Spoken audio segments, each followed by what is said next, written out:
Venezuela's President Nicolas Maduro faces the most direct challenge to his nearly 6 years in power. Today, as Nick Schifrin reports, the U.S. and more than a half a dozen other countries recognized Juan Guaido, currently the head of Venezuela's National Assembly, as the country's legitimate president. On a stage in downtown Caracas, in front of a crowd of thousands, 35-year-old Juan Guaido raised his right hand and administered his own oath of office. I swear to formally assume the powers of the national executive as the president in charge of Venezuela. Around the capital and country today, hundreds of thousands, perhaps millions of Venezuelans rallied in support of Guaido and called for a change in government. That is why we are here, to support our National Assembly, the only legitimate power for the 14 million Venezuelans.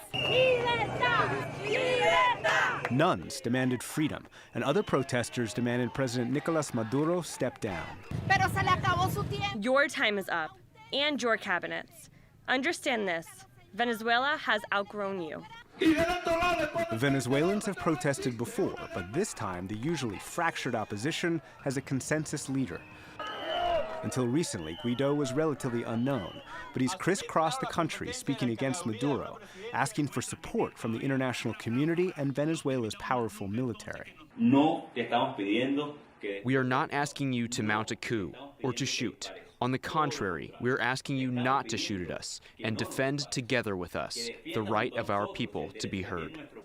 His calls have been heard. On Monday, National Guardsmen posted cell phone videos declaring Maduro illegitimate and calling for protests. We say to all the good people of Venezuela, estamos con ustedes. Yesterday, Vice President Pence promised the U.S. would be with the protesters.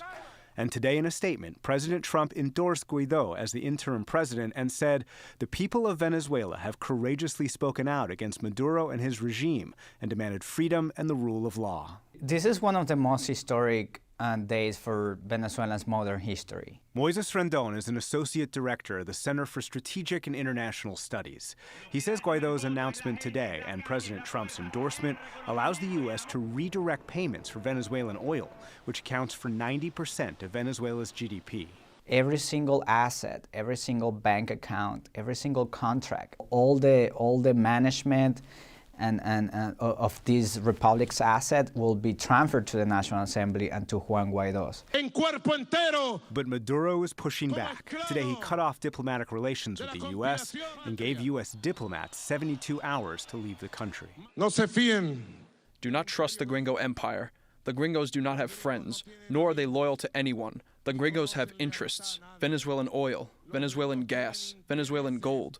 But to that empire we say, that oil, that gas, that gold is not yours. It was just 2 weeks ago Maduro was inaugurated and swore to build what he called 21st century socialism. But he's built an economic catastrophe.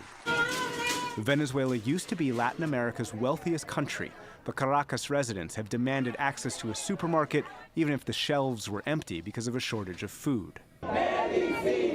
Medical patients have protested a shortage of medicine. And children play in the dark because of a shortage of power. It's been an economic freefall, the product of falling oil prices and failed economic policies. Bills have become so worthless, women turn them into art. Inflation could hit 10 million%.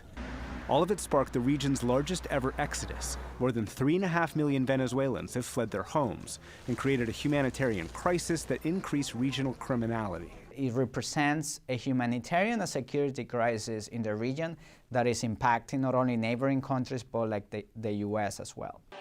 The U.S. has imposed sanctions on Maduro and his leadership. U.S. officials say, depending on Maduro's response today, they could impose an oil export embargo that would likely collapse the state. Instead, U.S. officials hope Maduro heeds the protests and the military withdraws its support.